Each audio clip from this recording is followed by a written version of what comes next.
본 방송에서 제공하는 부동산 정보는 투자 판단에 대한 조언입니다. 방송에서 제공하는 부동산 물건의 가치, 가격 상승 및 가격 하락에 대해서는 방송사에서 보장하지 않습니다. 헤드라인 뉴스입니다. 지난 10일 부동산 정보 플랫폼 다방의 다방 임대 시세 리포트에 따르면 5월까지 등록된 서울 지역 원룸 매물의 보증금을 1,000만 원으로 일괄 조정해 분석한 결과 평균 월세는 53만 원으로 전월 대비 2% 상승했습니다. 구별로는 양천구가 46만 원으로 전달 대비 10% 오르며 올해 가장 높은 상승률을 기록했습니다. 지난 9일 국토부는 시공 이후에 층간소음 성능을 확인하는 사후 확인 제도를 도입한다고 밝혔습니다. 국토부는 사후 확인 제도 도입을 통해 시공 전에 실험실에서 모의로 성능을 측정하는 것에서 벗어나 시공 과정에서 단지별로 일부 샘플 세대에 대해 지자체가 층간소음 성능을 확인하는 절차를 의무화하기로 했습니다. 서울시는 건설공사장 안전혁신대책 토론회를 오늘인 11일 오후 3시 온라인으로 개최한다고 지난 10일 밝혔습니다. 토론회의 주요 내용은 2022년까지 서울시 건설 현장 사망사고 50% 감축을 위한 방안에 대한 논의로 위험도가 높은 취약 분야를 집중 관리하고 지속가능한 안전관리 기반 조성과 스마트 건설 안전 인프라 확충 및 안전문화 확산 등에 대해 논의합니다.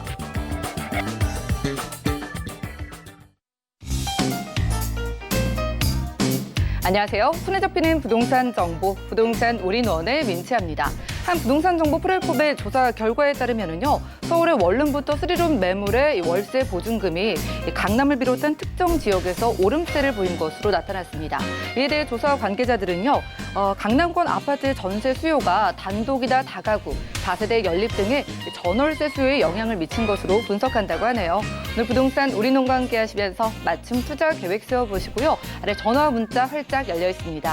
방송 보시다가 전문가의 도움을 원하시는 분들은 02-3153-2668번 활짝 열려 있고요. 무료 문자 참여도 가능한데요. 013-3366-0110번으로도 짧게 메시지 남겨주시면 저희가 도움드릴게요. 그리고 저희가 제공해드린 정보는 전문가들의 조언일 뿐 부동산의 가치와 수익률을 보장하지 않는다는 점 기억하시면서 유익한 시간 함께해 보시기 바라겠습니다. 출발해 볼게요.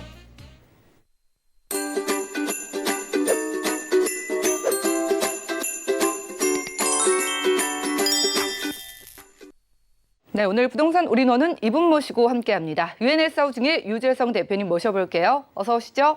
네, 반갑습니다. 네, 반갑습니다. 오늘도 강의 통해서 시장 분석부터 우선 해보겠습니다. 저는 체감상요, 2020년 상반기만큼 좀 어지럽고 혼란스러웠던 데도 없었던 것 같아요. 코로나 이슈도 계속되고 있죠. 그리고 쏟아지는 규제에다가 저처럼 혼란 느끼시는 분들 정말 많을 것 같은데요. 그래서 오늘은 유재성 대표님과 2020년 하반기 시장 전망 그리고 대응 전략 세워보겠습니다. 이슈 진단 확인하시죠. 네, 진짜 상반기 아예 시작하기 작년 말이었죠. 사실 이제 12, 16 대책, 네, 정말 강력한 또 부동산 대책이었습니다. 15억 이상에 대해서는 대출을 한 푼도 안 해주는 정말 엄청난 또 대책으로 사실은 올 한 해를 출발을 했습니다. 그렇죠. 자, 그래서 이제 또 이렇게 좀 어려운 것들이 있었는데 지금 2월, 3월 들어서 아까 앵커 오프닝에 잠깐 얘기했지만 지금 그 팬데믹 상황이 지속화되면서 이제 또 어려움들이 또 있어 왔었죠. 자, 그럼에도 불구하고 여러 가지 힘든 것들이 많았음에도 불구하고 전체적으로 얘기한다면 그래도 좀 부동산 체력이 강했다. 네, 그래서 서울 쪽은 조금 어려웠는데 올해 수도권 쪽은 또 이제 살아나는 이런 모습들도 이제 있었었고, 그리고 이제 4월까지 좀 그러다가 5월에는 좀 들썩들썩 또 좀 했었죠. 그래서 약간 좀 이제 반등의 이렇게 사인들 좀 시그널들이 좀 나오기 시작했고, 자, 그러면서 지금 이제 6월 들어서는 그렇죠. 그래도 지금 2주 연속 상승했다. 또 이제 어떻게 될 거다. 이런 이야기들이 지금 많이 나오고 있어서 어쨌든 상반기 이제 거의 이제 마무리가 돼 가다 보니까 자, 하반기 시장 어떻게 될지 우리가 또 부동산 투자하면서 당연히 궁금하실 것 같아서 오늘 하반기 부동산 시장 한번 전망을 해보겠습니다. 자, 일단 뭐 하반기 부동산 뭐 전망에 그 가늠자라고 할까요? 우리가 이렇게 총 딱 쏠 때 앞에 이제 이렇게 딱 있어서 이 총알이 어느 방향으로 갈지 이걸 정하는 걸 우리가 가늠자다 이렇게 얘기하는데, 이 가늠자 역할을 하는 게 지금 6월 부동산 시장이 되겠습니다. 그래서 지금 6월 부동산 시장 뭐 시작부터 일단 6월 들어오면서 분위기가 조금 회복적으로 좀 많은 좀 무게 중심이 좀 같다라고 할까요? 자, 그러면서 결과론적으로도 지금 한 1월, 2월, 3월, 4월, 5월까지 힘들었던 그 서울 부동산 시장마저도 다시 지금 2주 연속 올랐습니다. 오늘 지금 그러다 보니까 지금 7차 경제 회의인가요? 대통령 또 주재하고 하는 거기에서 또 홍남기 부총리도 이 부분에 대해서 지금 정부에서 다시 집값이 이렇게 꿈틀꿈틀하는 부분에 대해서 이렇게 예의주시하고 있다. 이렇게 정부에서도 얘기를 할 정도로 지금 실질적으로 지금 서울 집값이나 수도권 집값 이런 것들이 좀 이렇게 좀 상승 쪽의 무게감을 좀 보이고 있습니다.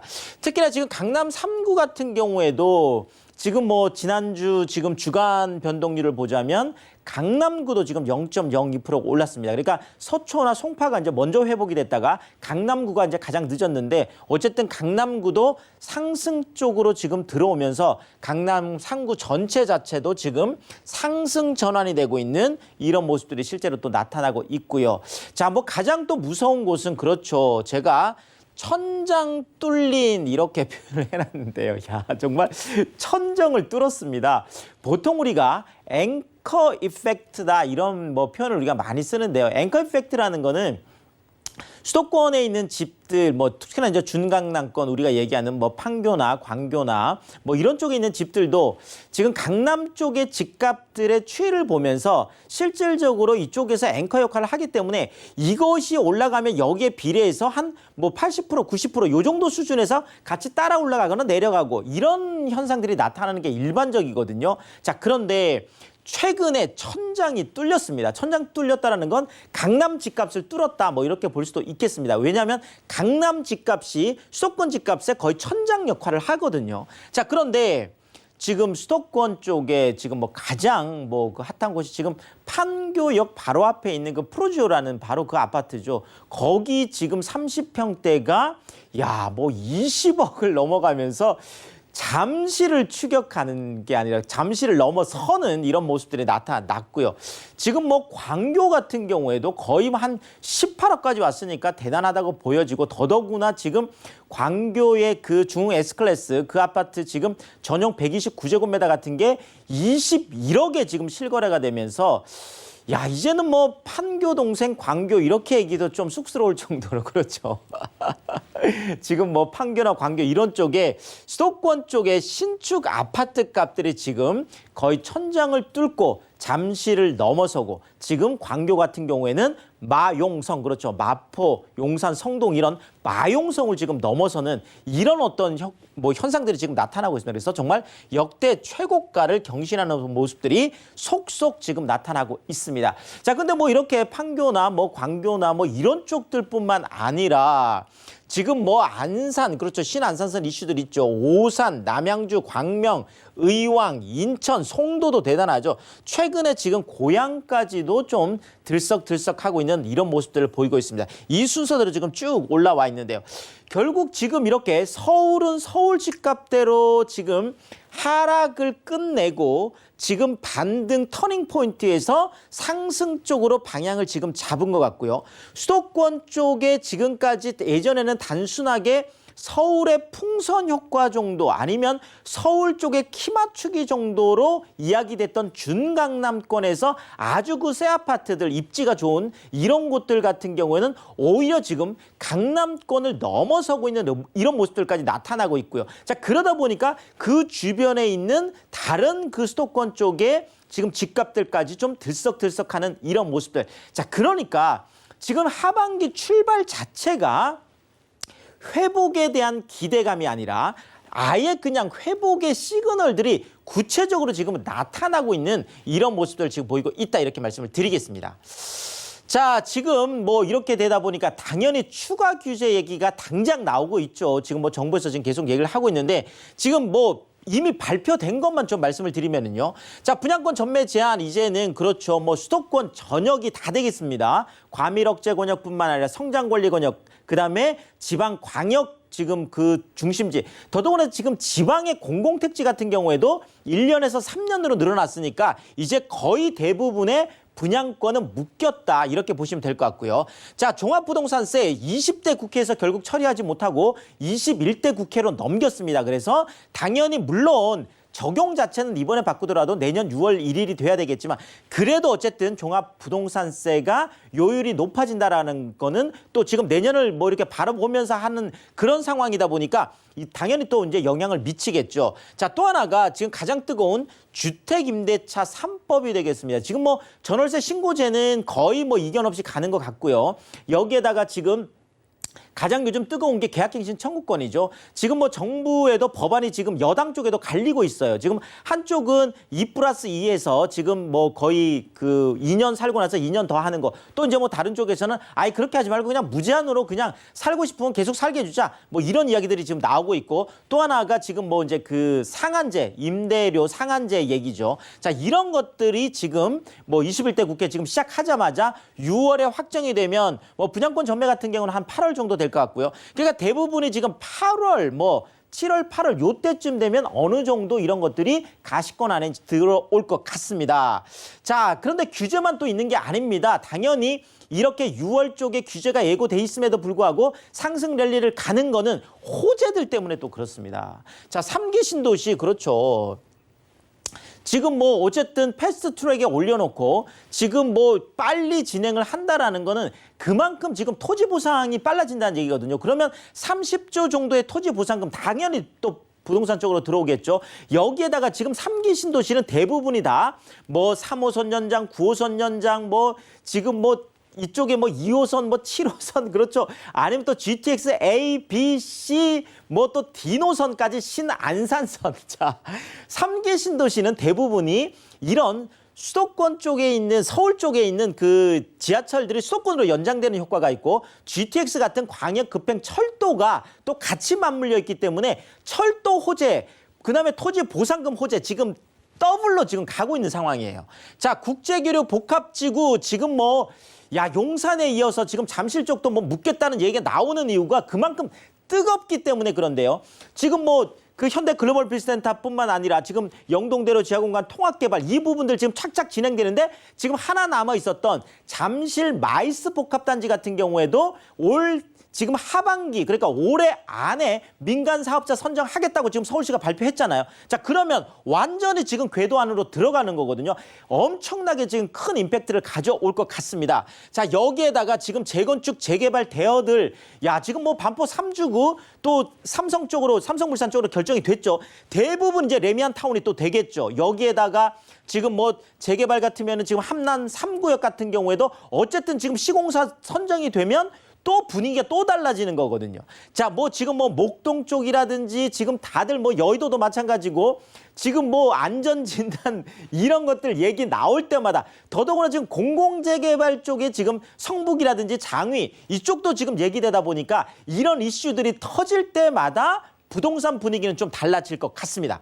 자, 또 핵심 키워드 몇 가지 정리를 해드리면, 당연히 지금 저금리, 지금 그 어젯밤에 지금 나스닥이 지금 뭐 최고가를 기록했던 것들이 바로 미 연준이 지금 0% 기준금리 2022년까지 올리지 않겠다, 이렇게 지금 뭐 선을 그어버렸죠. 자, 이러다 보니까 지금 뭐 전 세계적으로 지금 저금리에 대한 기대감들이 정말 우리나라도 이러다 보면 또 추가 금리가 될 수도 있겠죠. 지금 이미 0.5%라는 가장 낮은 금리다 보니까 당연히 뭐 유동성 뭐 풍부해질 수밖에 없습니다. 여기에다가 지금 이번에 전세가 지금 그렇죠. 지금 뭐 주택 3법 지금 이거 되기 전에 전세가 올리자라고 해서 지금 갭 투자 쪽에 지금 굉장히 뜨거운데요. 지금 더더구나 지금 새 아파트들이 더 그런데, 최근에 그 신반포 지금 그 센트럴이라는 그 아파트가요, 지금 입주를 시작했는데 이게 전세가가 84제곱미터 33평이 15억에 실거래가 됐어요. 자, 근데 이게 분양가가 15억 5,500이었습니다. 강남 한복판에 반포에 5,500만 원을 가지고 투자를 한 거예요, 실제로. 자, 이러다 보니까 지금 뭐 로또를 지나서 이제는 저런 갭 투자 쪽에 정말 소액을 가지고 뭐 이게 가능하다는 이런 것들이 있으면서 더 뜨거워질 지금 분위기가 되고 있습니다. 자, 그런데 이제 또 공급 부족. 그렇죠. 자, 모든 사람들이 서울 안에 이런 것들을 하고 싶어 하는데 이제 전세도 부족하다고 하죠. 지금 입주 물량 자체가 올해 42,000세대인데 내년에 23,000세대로 뚝 떨어지는데 내후년에 또 13,000세대로 또 떨어지죠. 근데 지금 재건축 재개발 쪽은 또 지금 7월 28일, 7월 29일이 되면 분양가 상한제 때문에 또 묶이죠. 둔촌주공 같은 경우에도 지금 뭐 조합원들 또 갈등하고 있잖아요. 그래서 뭐 후분양 얘기도 나오고 있듯이 이런 공급 부족 문제가 계속 얘기가 될 것 같습니다.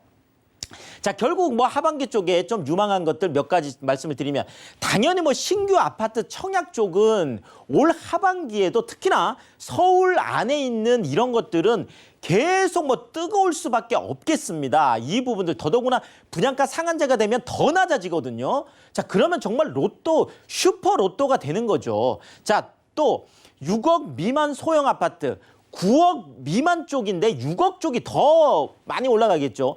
어차피 지금 대출을 받아서 이 저금리의 이 혜택을 누릴 수 있는 거는 결국은 대출이 가능한 거예요. 그 대출이 가능한 게 지금 9억 미만이고 그 안에서도 6억 이하 아파트들은 거의 지금 많이 없어져 가면서 희소성까지 겹쳐지고 있다라는 바로 이런 부분들이 되겠습니다. 자, 또 하나가 이제 주택 쪽을 투자를 못하는 분들은 꼬마 빌딩이라든지 오피스텔 같은 이런 수익형 쪽으로 지금 계속 또 많이 넘어갈 수도 있는 상황들이어서 앞으로 지금 꼬마 빌딩이나 오피스텔 같은 이런 수익형 쪽에 비주택 쪽 이런 쪽으로 투자가 지금 많이 일어날 가능성이 있다. 이렇게 좀 정리를 드리겠습니다. 네, 이렇게 부동산 이슈 진단 시간 함께했습니다. 2020년 하반기에는요, 살짝 하락세를 보이던 서울 집값이 고개를 들 것으로 보인다고 하고요. 게다가 임대차 보호 3법까지 이제 도입이 되면은 전세 대란까지도 예상된다고 하니까 우리 시청자분들도 촉각을 곤두 세우고 저희와 함께 전략 세워보시면 좋겠습니다. 그러기 위해서 무료 세미나가 준비되어 있는데요. 매주 수요일 오후 1시에는 서울 역세권 소액 투자 실전 전략을 주제로 무료 세미나 함께해 주신다고 하고요. 그리고 매주 토요일 오후 1시부터는 서울 부동산 투자의 모든 것이라는 주제로 여러분들과 무료로 함께해 주신다고 하니까요. 02-3153-2668번으로 많은 문의 주시기 바라겠습니다. 자, 이어지는 순서 부동산 정보 체크 시간인데요. 오늘 준비한 지역 기후부터 만나보시죠. 자, 부동산 정보 체크 오늘 유재성 대표님과 함께 가볼 지역은요. 서울시 강서구 등촌동인데요. 5호선 발산역 근처에서 방 2개짜리 아파트 찾아보겠습니다. 가격 보시죠. 약 3억 1,400만 원에서 3억 1,800만 원 예상되나요? 자, 이곳은 많은 기업체들이 이미 들어와 있고요. 또 기업체들이 들어오게 될 지역이에요. 마곡지구 근처의 아파트 찾아보겠습니다. 입지와 호재 바로 만나볼까요? 자, 지금 뭐 아까도 잠깐 말씀드렸던 지금 판교와 광교 이런 지역들의 뭐 상승 랠리는 어떻게 보면 조금 예견돼 있었던 게요. 지금 판교 같은 경우에도 거의 지금 IT 쪽에 4차 산업을 준비하는 그런 기업들이 지금 어마어마하게 많이 들어가 있어요. 대부분이 판교 테크노밸리 자체가 뭐 그런 어떤 4차 산업 쪽을 준비를 한다고 해서 대부분 IT 기업들이 뭐 그 테헤란 넣어 있었던 것들이 그쪽으로 지금 많이 간 거잖아요. 지금 광교 같은 경우에도 지금 광교 지금 테크노밸리 지금 이쪽 주변으로 해서 지금 이렇게 많이 지금 올라가고 있는 모습들이 나타나고 있습니다. 자, 결국 앞으로 우리가 좀 이렇게 좀 준비를 해야 될 것은 바로 이런 4차 산업, IT 산업들이 들어오는 그런 곳들인데 서울 안에서 뭐 준강남권, 뭐 이렇게 이런 게 아니라 아예 그냥 서울 한복판에 서울 안에 있는 유일한 그런 4차 산업이 지금 만들어주고 있는 것이 지금 딱 한 군데가 있습니다. 그곳이 바로 우리가 너무나 잘 알고 있는 바로 마곡이 되겠습니다. 자, 한국판 실리콘밸리다. 이렇게 이야기하는 것이 당연히 마곡은 처음 시작을 할 때 2014년부터도 아예 처음부터 여기는 미국의 실리콘밸리를 벤치마킹해서 그런 역할을 할 수 있는 곳을 서울 한복판에다 만들어 보자. 이런 측면에서 만들어진 게 바로 그렇죠. 마곡 실리콘밸리거든요. 자, 그런 측면에서 보자라면 당연히 앞으로 이제 마곡은 정말 R&D의 심장, 리서치 앤 디벨롭먼트, 그러니까 연구 개발 쪽에 마치 미국의 실리콘밸리 같은 역할을 할 수 있는 것을 지금 서울 안에 준비를 하고 있다는 거죠. 그런 측면에서 지금 마곡의 미래 가치는 정말 뭐 무궁무진하다 이렇게 볼 수밖에 없겠습니다. 자, 더더구나 지금 마곡 같은 경우에는요. 지금 뭐 판교나 아니면 지금 광교 같은 이런 지역들은 대부분이 스타트업 기업들이 많이 들어가 있습니다. 그렇죠. 지금 처음 시작하는 기업들이라고 하면 지금 아예 마곡은 시작부터가 그렇죠. 지금 뭐 롯데라든지 LG라든지 뭐 S-오일이라든지 이런 대기업들을 중심으로 해서 지금 들어가고 있기 때문에 말 그대로 그 규모적인 측면에서 월등하게 지금 높다라는 거죠. 그리고 뭐 전체 지금 들어오는 것도 판교보다도 약 한 1.6배 규모니까요. 한 16만 5천 명이 되니까 어마어마하죠. 자, 그래서 여기가 지금 2022년까지 이미 지금 많이 들어와 있고 앞으로도 지금 계속 들어올 예정입니다. 150개 기업이 입주를 한다는 부분 또 말씀을 드리고 싶고, 자, 또 하나가요. 지금 마곡 같은 경우가 또 주목을 받고 있는 것은 이런 일자리뿐만 아니라 이런 일자리들이 더 왕성하게 될 수 있는 것들이 바로 지금 삼성동에 있는 코엑스 역할을 하고 있는 것들이잖아요. 지금 뭐 국제기류 복합지구가 삼성동 코엑스 주변으로 생기는 이유도 바로 이 코엑스 같은 마이스 산업단지, 그러니까 기업회의나 포상관광이나 아니면은 국제회의나 아니면은 그 전시 전람할 수 있는 이런 공간들을 같이 갖추고 있는 곳들이 바로 앞으로 주목을 많이 받을 텐데 그 역할이 바로 마곡 안에 또 생기고 있습니다. 지금 규모만으로 봐서는 월드컵 경기장 9배가 되겠고 지금 마이스 복합단지 그러니까 삼성동 코엑스와 거의 유사하게 들어오는데 규모면에서 보자면 삼성동 코엑스가 약 한 전체로 보자면 한 45만 제곱미터 되거든요. 근데 지금 마곡에 들어오는 건 그보다 더 큰 약 한 연면적 50만 제곱미터로 들어오니까 규모면에서도 어마어마한 이것이 내년에 이제 착공인데 롯데건설 컨소시엄에서 이제 이것을 맡아서 갔죠. 자, 지도를 조금 보면은요. 마곡 같은 경우에는 지금 양천, 한교, 마곡나루, 마곡역, 발산역 이렇게 4개의 역으로 되어 있습니다. 그래서 9호선 급행도 서고 있고요. 지금 공항철도도 들어오고 있고 지금 5호선도 지금 지나가고 있는 지금 3개 노선이 지금 활용이 되고 있죠. 자, 그런데 지금 여기에 보면 LG 사이언스 파크가 가장 큽니다. 그래서 이쪽은 LG전자, LG화학, LGU+, LG 붙은 대부분의 그렇죠. 그 연구 뭐 관련된 것들이 다 들어가서 2만 2천 명이 들어옵니다. 이미 1만 7천 명이 들어갔는데 규모 면에서 보자면 여의도에 있는 LG 그 본사 쌍둥이 빌딩 있잖아요. 이거의 2배 규모예요.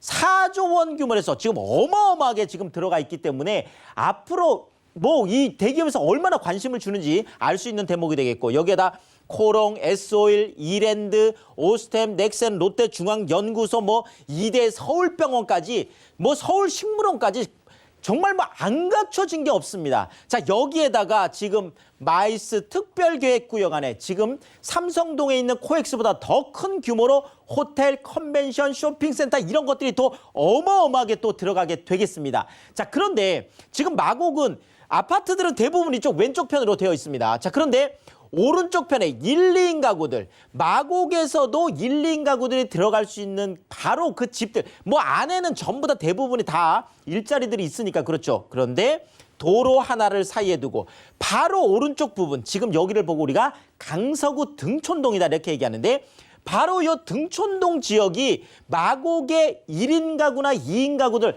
그런 소형 주택들을 받아들일 수 있는 유일한 곳이라는 거죠. 그 안에서도 발산역이 있는 그렇죠. NC백화점이 있는 이 지역이 가장 번화하게 되어 있습니다. 실제로 가보시면 바로 이 NC백화점이 있는 발산역에서 도보로 3분이 조금 더 걸리는 거리 정말 5분 초역세권 안에 있는 그런 소형 아파트다 이렇게 말씀을 드리겠습니다. 네, 이렇게 서울 안에서 유일하게요. 4차 산업이 특화 개발되고 있는 지역에서 저희가 아파트 찾아보고 있습니다. 일명 한국판 이 실리콘밸리라고 소개해 주셨는데 이 지역의 아파트는 어떤 전략으로 접근해 볼까요? 자, 일단은 뭐 일자리 중요합니다. 150개 기업 16만 5천 명 그것도 고소득 일자리들이 들어오고 있고요. 자, 서울 이제 주변부가 아닙니다. 더 이상 마곡은 이제는 고급 주거지 4억에 분양했던 아파트가 지금 뭐 11억, 12억이 가고 있으니까요. 자, 더더구나 이 안에는 방 2개, 거실, 주방, 욕실 3베이 구조로 되어 있는 그런 투룸 아주 소형 아파트. 1인 가구, 2인 가구들이 너무나 좋아할 만한 그런 신축 소형 아파트다 이렇게 말씀드리겠습니다. 네, 좋습니다. 이렇게 일자리가 넘쳐나는 마곡지구 바로 오른편에 붙어있는 쪽의 투룸 아파트는요. 지금 가격 어느 정도 되나요? 자, 마곡의 아파트 11억, 12억, 1인 가구들이 갈 수가 없어요. 그래서 이런 소형 쪽을 좀 접근을 해봐야 될 것 같은데요. 3억 1,400에서 3억 1,800 정도가 되는데 실제로 지금 전세가가 2억 8,500에서 2억 9천 정도로 형성이 되어 있습니다. 그러니까 마곡 바로 옆에 그렇죠. 2,400에서 2,800만 원이란 야 정말 3천만 원이 안 되는 가격으로 마곡의 투룸 아파트 투자할 수 있는 좋은 기회다 이렇게 정리 드리겠습니다. 네, 마곡지구 바로 옆에서 찾아봤습니다. 강서구 등촌동에서 투룸 아파트까지 만나봤고요. 자, 이렇게 오프라인 통해서도 무료 상담 가능하다고 합니다. 일단 매주 수요일 오후 1시에는 서울 역세권 소액투자 실전 전략 세워드리는 무료 세미나 준비되어 있고요. 그리고 매주 토요일 1시에는 서울 부동산 투자의 모든 것이라는 주제의 무료 세미나 함께해 주신다고 하니까요. 02-3153-2668번으로 빨리 예약하시고 참석해 보시기 바라겠습니다. 함께해 주신 유재송 대표님과는 인사 나눌게요. 고맙습니다. 감사합니다. 오늘 함께한 정보는요. 네이버 TV의 SNTV 부동산 사람들에서 언제든지 다시 한번 확인이 가능하고요. 유재성 대표님의 부동산 정보들 정리해 보시죠.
네, 부동산 시장에 대해서 올바르게 이해하려면 정확하고 빠른 정보가 필요하겠죠. 오늘 부동산 우리농과 함께 하시면서 시장 소식과 투자 포인트까지 알차게 챙겨보시면 좋겠습니다. 오늘은 이 시간 이분이 리드해 주신다고 하네요. 부동산 미디어 그룹의 박대근 본부장님 모십니다. 어서 오시죠. 안녕하세요. 네, 반갑습니다. 오늘도 강의 통해서 여러분들께 시장 상황 분석해 주신다고 하는데요. 아마 지금 많은 분들이 가장 궁금해하실 만한 주제가 아닐까 싶습니다. 임대차 보호 3법. 이 임대차 3법이 정확히 어떤 내용인지 그리고 도입된 후에 시장 상황 어떻게 될지 이슈 진단 통해서 확인해 보시죠. 네, 시청자 여러분 반갑습니다. 부동산 미디어 그룹 박대근 본부장입니다. 오랜만에 뵙는 것 같습니다. 자, 오늘 저와 함께 만나보실 주제는요. 임대차 보호 3법에 대해서 이야기를 한번 나눠보도록 하겠습니다. 이번 주 가장 큰 이슈이기도 했었고요. 그리고 또한 임차인들이라든가 임대인 입장에서도 굉장히 또 예의주시할 수밖에 없는 이번 그 입법됐었던 발의됐었던 내용이지 않나 생각을 하고 있는데 중요한 거는 그겁니다. 임대차 보호 3법이 이제 시행이 되게 되는 올 하반기부터는 어떤 부분으로 내가 임대인, 임차인의 입장에서 어떤 부분으로 좀 대처를 하고 내용을 정확히 좀 숙지를 하셔야 되지 않을까 생각을 해서 이슈 진단 함께 준비를 했습니다.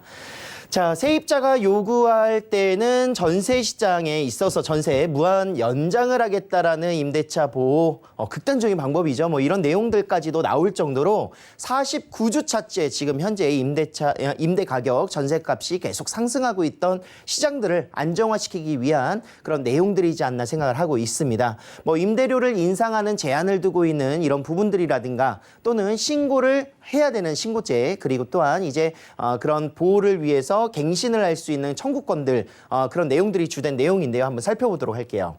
자, 이 전월세 신고제와 계약갱신 청구권 그리고 전월세 상한제 세 가지로 나눠서 볼 수가 있겠습니다. 일단 올 하반기에 입법이 예고되어 있는 이제 개정안이 이제 들어갈 것 같습니다. 그래서 전월세 신고제 같은 경우에는요, 전월세 거래 시에 이제 행정당국에 실거래가를 신고하는 의무로 생각을 하시면 되겠습니다. 지금 현재 매매에 있어서는 실거래 의무가 지어지고 있지만 전월세 신고에 있어서는 사실상 이루어지지 않고 있기 때문에 앞으로는 확정일자를 따로 받지 않으셔도 전월세 신고제가 적용이 된다면 자동적으로 신고가 들어갈 것이다. 이렇게 이해를 하시면 좋을 것 같습니다.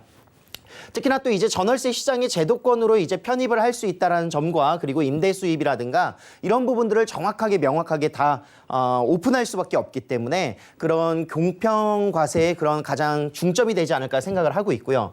계약갱신 청구권 같은 경우에는 2년 거주했었던 세입자가 희망시 1회 한정해서 2년 재계약을 그 금액 그대로 이제 재계약을 할 수 있는 법안이다 이렇게 보실 수가 있겠습니다. 그래서 앞으로는 계약 기간이 2년이 아닌 4년까지도 생각을 하고 임대를 놓으셔야 된다 이렇게 체크를 하시면 좋을 것 같고요. 전월세 상한제는 계약갱신 시 인상률을 연 5%로 제한을 한다라고 이해를 하시면 되겠습니다.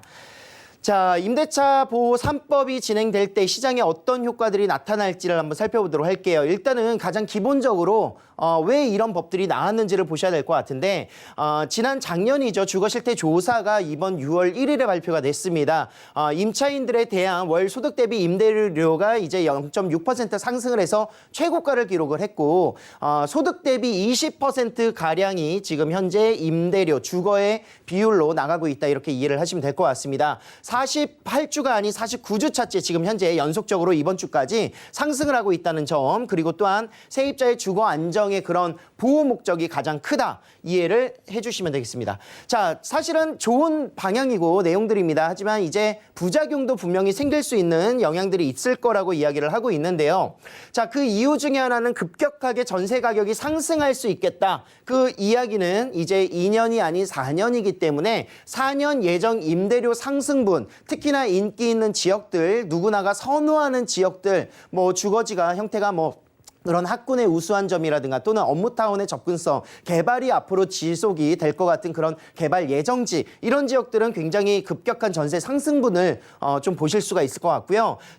청약 대기자들의 그런 수요들은 사실상 무주택 기간을 계속 유지를 해야 됩니다. 그래서 전월세 시장의 수요는 줄어들지 않는 수요가 계속 나타날 것이다 이렇게 이해를 할 수가 있겠습니다. 4년 계약 갱신이라기 때문에 전세 매물은 당연히 2년보다는 훨씬 더 줄어드는 매물들로 나올 수가 있겠고요. 특히나 또 이제 전세 가격의 변동폭들 또는 4년 동안 유지를 해야 되기 때문에 반전세라든가 또는 월세로서의 전환들이 계속 나타날 수도 있습니다.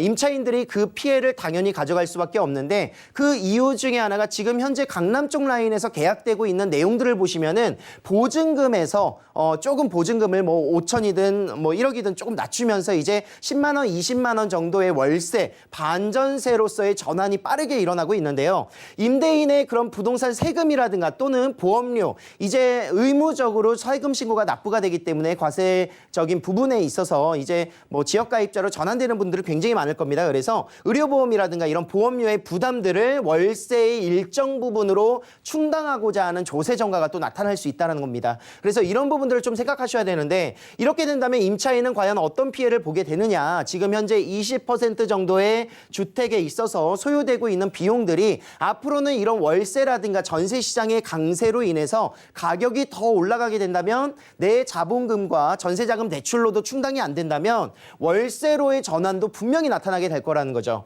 그렇다면 20%가 아니라 앞으로 30% 이상 40%까지 내가 버는 소득의 일정 부분이 계속 주거의 비율로 나갈 수밖에 없는 요소가 되기 때문에 앞으로는 사실상 더욱더 내 집을 마련하기 위한 중산층으로 가기 위한 전략들을 조금 더 꼼꼼하게 살펴보셔야 된다. 조금 더 어려워질 수도 있는 그런 상황들이 올 것이다. 이렇게 이해를 할 수가 있겠습니다. 자, 매매 가격보다 높아질 수 있는 전세가가 분명히 또 나오는 지역들도 있습니다. 그렇기 때문에 이런 지역들 굉장히 또 전세세 임차인의 입장에선 불안감은 굉장히 가속될 것이고요. 그렇기 때문에 이런 부분도 좀 우려를 좀 할 수가 있겠고요. 매매 가격과 임대 가격의 그런 수요와 공급을 보시면 임대 가격이 올라간다는 것은요. 전세 가격이라든가 임대 가격이 올라간다는 것은 소액 투자자 또는 투자를 하고자 하는 분들의 그런 투자의 심리가 또 강해지는 시기이기 때문에 매매 가격도 동시에 또 같이 함께 영향을 받을 수 있다는 점을 체크해 보셔야 되겠습니다. 네, 부동산 이슈 진단 시간. 오늘은요, 임대차 보호 3법에 대해서 미리 살펴봤습니다. 임차인을 보호하기 위한 정부의 정책이지만은요, 일단 도입 전에는 전세가가 많이 오르게 될 그런 부작용이 우려된다고 하고요. 그리고 도입 후에는요, 세액 부담이 결국 임차인의 몫으로 전가될 수도 있다는 그런 우려의 목소리도 나오고 있다고 하니까 시장 상황 전략 세워보실 때 참고해 보시면 좋을 것 같습니다. 자, 이어진 순서 부동산 정보 체크 시간인데요. 첫 번째 지역 우선 기후부터 확인해 보시죠. 자, 부동산 정보 체크 박대근 본부장님과 첫 번째로 떠나볼 곳은요. 서울 경기도 김포시 구례동인데요. 김포 도시철도 구례역 근처에서 방 한 개짜리 오피스텔 찾아보도록 하겠습니다. 오피스텔의 가격은요. 약 1억 2천만 원에서 1억 3천만 원 예상되래요. 자, 경기도 김포시로 넘어왔습니다. 얼마 전에 도시철도가 개통한 곳이기도 한데 이곳의 오피스텔 입지부터 확인해 볼까요?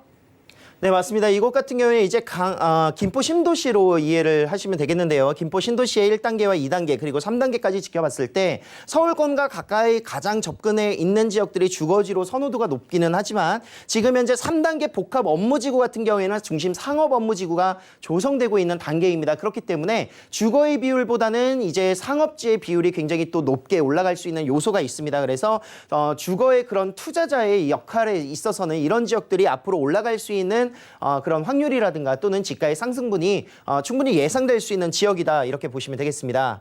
자, 김포시 같은 경우에는 구례동, 특히나 구례동 같은 경우에는 김포시 평균치를 2배 이상 웃돌 정도로 인구 대비가 2014년 이후로 약 290% 정도가 상승을 한 지역들을 볼 수가 있을 것 같고요. 구례동 같은 경우에도 연령별로 이제 퍼센테이지를 따져보면은 젊은 층들 소비 지출에 굉장히 활발하게 이루어지고 그리고 또한 1인, 2인 가구가 밀집될 수 있는 나이대인 20대부터 40대까지의 그런 연령대 비율이 35%를 차지하고 있습니다. 그래서 굉장히 젊은 신도시의 그런 구성 요소들을 알맞게 갖추고 있는 이런 모습들 살펴볼 수 있겠습니다.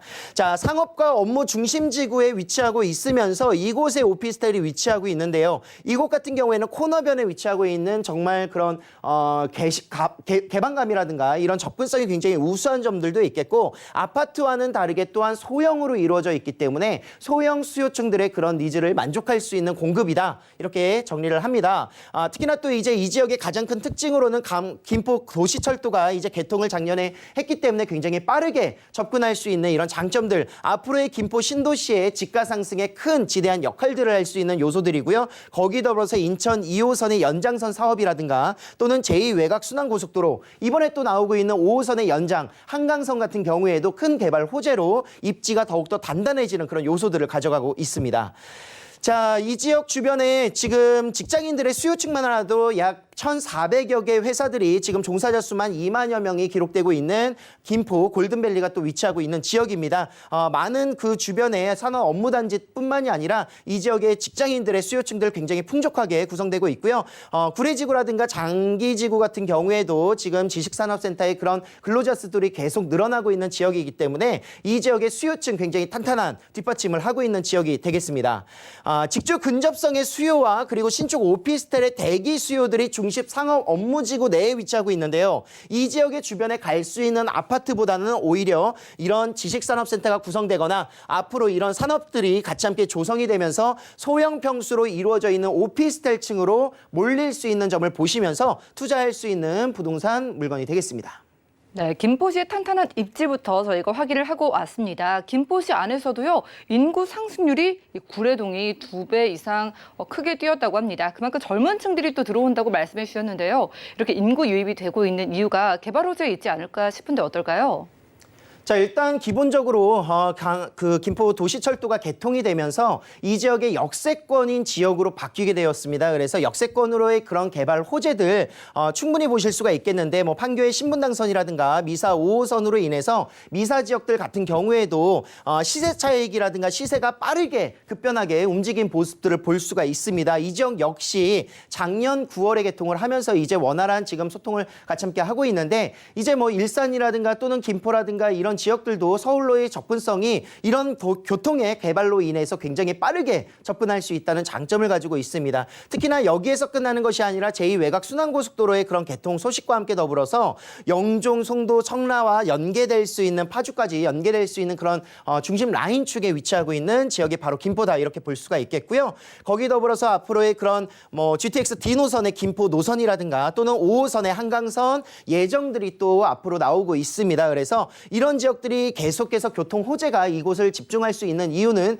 주거의 만족도는 굉장히 좋지만 서울 도심권으로서의 그런 진출입이라든가 이런 접근성이 아직은 조금 부족했기 때문에 부족한 부분들이 채워지면은 당연히 지가가 올라갈 수밖에 없다라고 보는 겁니다. 그렇기 때문에 5호선의 연장선 개통까지 이루어진다면 이 지역에 정말 앞으로 신도시에서도 가장 핵심적인 위치로서 도심 지역의 접근성이 우수한 김포 신도시가 될 것이다 이렇게 예상을 해보실 수가 있겠습니다.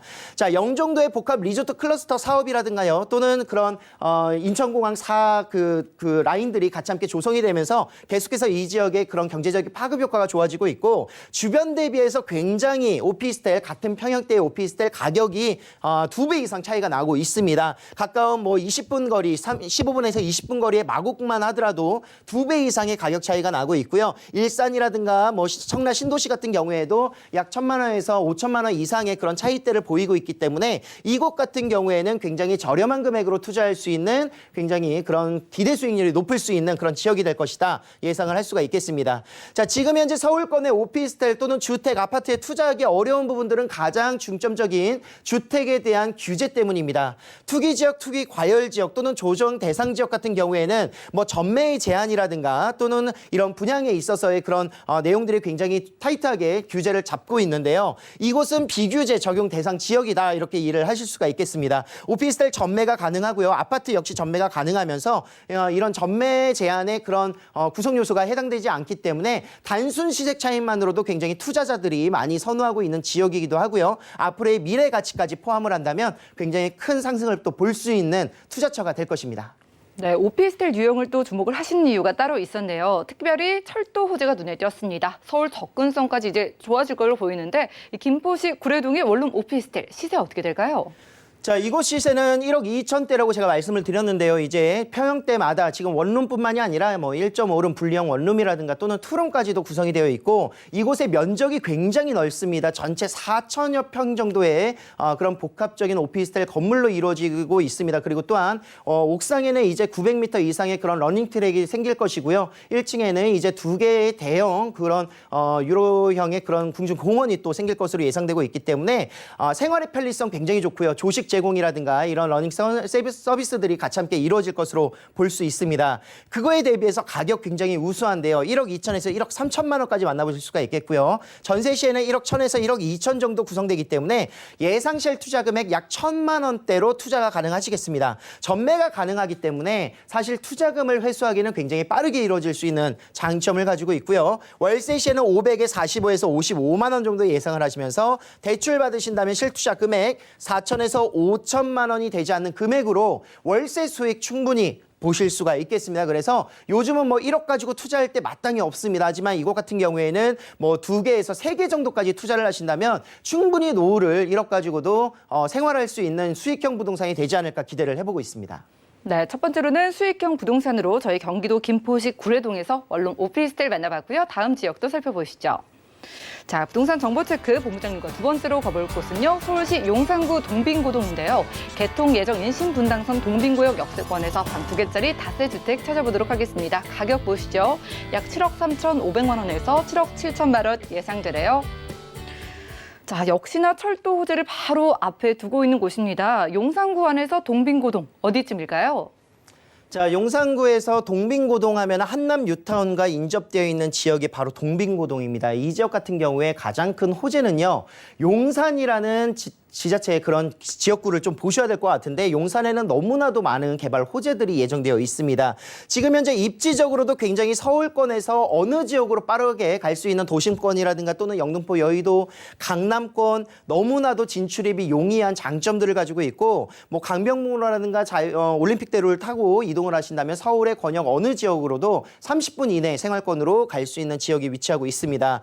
용산 민족공원을 중심으로 해서 많은 개발 호재들이 포진되어 있는데요. 개발 호재는 잠시 뒤에 한 번 더 살펴드리겠고 유엔사와 수송부 부지가 이제 이전하게 되게 됨에 따라서 이 지역에도 또 다른 개발들이 같이 함께 중복되어 있습니다. 그 사이에 위치하고 있는데요. 한남뉴타운 4구역 바로 인접되어 있는 곳이기도 하고 이곳이 대사관들이 밀집되어 있는 대사관 밀집 지역입니다. 그래서 굉장히 보안이라든가 치안들 굉장히 안정적인 모습들 보여주고 있고 한남뉴타운이 조성이 된다면 이 지역에 앞으로 지가가 올라갈 수 있는 그 한계치가 정말 가늠하지 못할 정도로 높다 이렇게 이해를 할 수 있습니다. 자, 지금 현재 이곳에 지역들 많은 호재들이 위치하고 있는데요. 주변에 비싼 아파트 하면은 서울에서 가장 비싼 곳이죠. 나인원 한남이라든가 한남 더일 뭐 많은 연예인들과 유명 인사들이 이곳에 집을 뭐 40억, 50억 주고 사는 이런 시세가 형성되어 있다 이렇게 볼 수 있습니다. 특히나 또 아래쪽으로 이동하신다면 신반포의 재건축이라든가 압구정, 잠원동의 재건축 사업들이 아직 뭐 시작도 안 한 단지들도 있기 때문에 이 지역들의 재건축 아파트들이 같이 함께 이루어진다면 앞으로 시세적인 부분에서 20억, 30억 이상 되는 뉴타운들이 계속 나타날 수밖에 없는 요소입니다. 이런 잠재적인 가치가 충분히 있다고 볼 수가 있겠고요. 서쪽으로도 동부 이촌동과 함께 더불어서 신동아 재건축 사업이라든가 용산역 앞쪽 라인의 도시 환경 정비 사업들 그리고 서부 이촌동과 이번에 용산 철창 기지 개발 8,000가구 공급주택 이제 만들어지는 내용들을 알고 계실 겁니다. 그래서 이런 내용들이 같이 함께 추진이 된다면 이 지역의 많은 주택들의 가격들은 너무나도 큰 폭으로 올라갈 수밖에 없는 요소를 가지고 있습니다. 자, 주변의 중심 업무지구라고 할 수 있는 도심 CBD 지역과 함께 더불어서 영등포 여의도의 국제금융 중심지 그리고 또한 아래쪽으로는 강남권의 중심 업무지 뭐 강남 국제그룹 복합지구 삼성동의 개발로 인해서 이 지역에 더욱더 많은 일자리가 창출될 것을 또한 알아보실 수가 있겠고요. 가까이에는 이제 용산 바로 옆에 있는 마포 공덕 업무지구까지도 빠르게 접근할 수 있습니다. 그래서 마용성광에서 가장 중심적인 지역의 용산, 그 용산 내에서도 한남 뉴타운이 기대되고 있는 지역에 위치하고 있는 다세대 주택이 되겠습니다. 네, 용산구 동빙구동 저희 만나보고 있습니다. 입지에서 이미 호재가 여럿 포착이 됐는데요. 개발 호재 구체적으로 살펴볼까요? 자, 신분당선 연장선 사업들이 지금 현재 조금 늦어져서 2027년 정도 예정한다 이런 뉴스들이 이번 주에 나왔었는데요. 결국은 공사가 지연될 뿐이지 만들어지지 않거나 취소가 되는 부분들은 아니겠죠. 지금 현재 용산의 2차 구간 지금 논현동부터 시작을 해서 신사 구간과 함께 더불어서 동빙고역을 지나가게 되겠습니다. 자, 이곳 같은 경우에는 지금 현재 경의중앙선만 이용할 수 있었던 한남 뉴타운이 앞으로는 신분당선의 동빙고역뿐만이 아니라 지금 현재 보강역도 예정을 좀 하고 있는 내용들이 나오는 것 같아요. 그래서 동빙고역과 보강역을 도보 4분에서 6분 정도 거리에 걸어갈 수 있는 거리가 되기 때문에 역세권으로서의 앞으로의 미래 가치가 더욱더 높다 이렇게 이해를 할 수가 있겠고요. 특히나 또 이곳 같은 경우에 지금 현재 사업지의 위치는 바로 이곳입니다. 뭐 유엔사 수성부 부지가 계속 이전하게 되기 때문에 따라서 개발 호재 여파를 같이 함께 받을 수가 있겠고요. 한남 1구역에 뭐 그런 그 해지된 곳을 제외하더라도 2구역과 3구역, 4구역, 5구역이 같이 함께 개발되는 한남 뉴타운이 조성이 된다면 앞으로의 조성 사업에 이곳에 나타날 수 있는 분양가 또는 앞으로의 시세는 20억 이상 충분히 보실 수가 있습니다. 한남 더일이라든가 또는 나인원의 그런 모습들을 보셨다시피 고급 주택 아파트의 그런 구성 요소들이 같이 함께 한남 뉴타운을 둘러싸고 있는 것이고요. 지가가 지금보다 더욱더 높아진다면 추가적인 부분에 있어서 그런 기대의 가치라든가 개발 호재들이 아직 잠재되어 있다 이렇게 보시면 되겠습니다. 자, 용산에서 이제 가장 큰 개발 호재가 지구단위 계획구역으로 잡혀 있었던 이곳인데 이곳 같은 경우 국제관 업무지구의 조성 사업들이 뭐 해지된 것들은 아니고 이제 뭐 8천여 가구의 그런 공급주택과 함께 더불어서 70%는 상업지로 이제 조성을 한다라고 하니까요. 그런 부분들 앞으로의 그런 가시화되는 사업들이 또 굉장히 기대되고 있는 요소가 될 것입니다. 이번에 나왔었던 내용이 바로 이곳에 포함되어 있는 부분이고요. 자, 서울역에서도 이제 북부 역세권 개발에 하나 컨소시엄이 선정이 되었습니다. 거기에 더불어서 지중화 사업, 이제 서울역과 용산역을 지하화시키는 사업들인데 신안산선과 함께 더불어서 GTX A 노선이라든가 B 노선, 신분당선도 검토 중이고요. 거기에 더불어서 수색광명 고속철도까지 서울역을 위한 그런 개발들이 또 잠재되어 있기 때문에 용산의 개발 가치는 더욱더 풍부하다. 그중에서도 이제 민족공원의 조성 사업도 앞으로 향후 6년에서 7년 정도 완공 목표까지 바라보신다면 내 집 바로 옆에 대형 그런 공원들이 생긴다 이렇게 보시면 되겠습니다. 네, 그 어디보다 관심이 쏟아지고 있는 지역 바로 용산에서 함께하고 있습니다. 이왕이면은요 신분당선 개통되기 전에 저희가 접근을 해보면 좋을 텐데 투룸 기준 가격 어떻게 될까요? 자, 지금 현재 시세입니다. 투룸이라 하더라도 이 지역 같은 경우에는 선호도가 굉장히 넓은 투룸을 선호하기 때문에 58제곱 정도로 예상하시면 되겠습니다. 23평에서 25평 정도 나오는 방 2개로 이루어져 있는 주택이 되겠고요. 세개동 단지형이면서 굉장히 고급화되어 있는 주택입니다. 자, 7억 3,500만 원에서 7억 7,700만 원까지 형성이 되어 있는데 지금 현재 금액적인 부분은 7억 3,500 정도로 보시면 되겠습니다. 임대는 약 5억 5천에서 5억 6천만 원까지, 실제 투자 금액 1억 7천에서 2억 1천까지 보시면 되겠고요. 가장 좋은 로얄층이 남아있기 때문에 조금 서둘러서 보신다면 한강 조망이 가능한 곳으로 해서 좋은 주택을 선점할 수 있는 기회가 될 것입니다. 네, 용산의 가치를 기대해보면서 동빙고동에서 투룸 다세대 주택까지 만나봤고요. 함께해 주신 본부장님과는 인사 나누겠습니다. 고맙습니다. 감사합니다. 오늘 소개해드린 정보는요, 네이버 TV의 SNTV 부동산 사람들에서 언제든지 다시 한번 확인이 가능하고요. 오늘 박대근 본부장님의 부동산 정보, 세미나 정보까지 화면 통해 만나보시죠.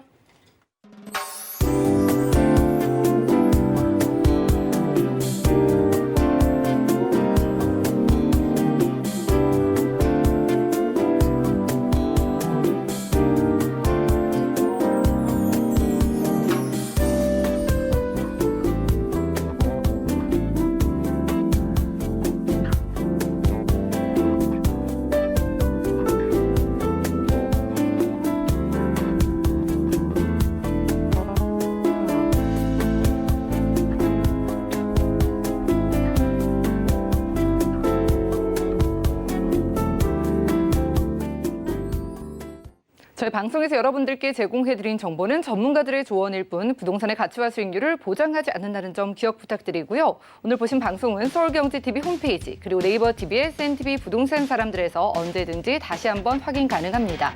전화 문자번호 활짝 열려 있으니까요. 02-3153-2668번 또 무료 문자번호 013-3366-0110번 많은 이용 부탁드리고요. 더욱더 투자에 도움되는 정보로 찾아뵙도록 하겠습니다. 함께해 주신 여러분 고맙습니다.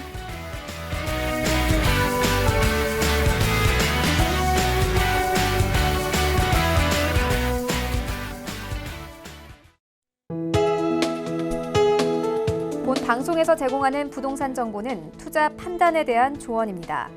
방송에서 제공하는 부동산 물건의 가치, 가격 상승 및 가격 하락에 대해서는 방송사에서 보장하지 않습니다.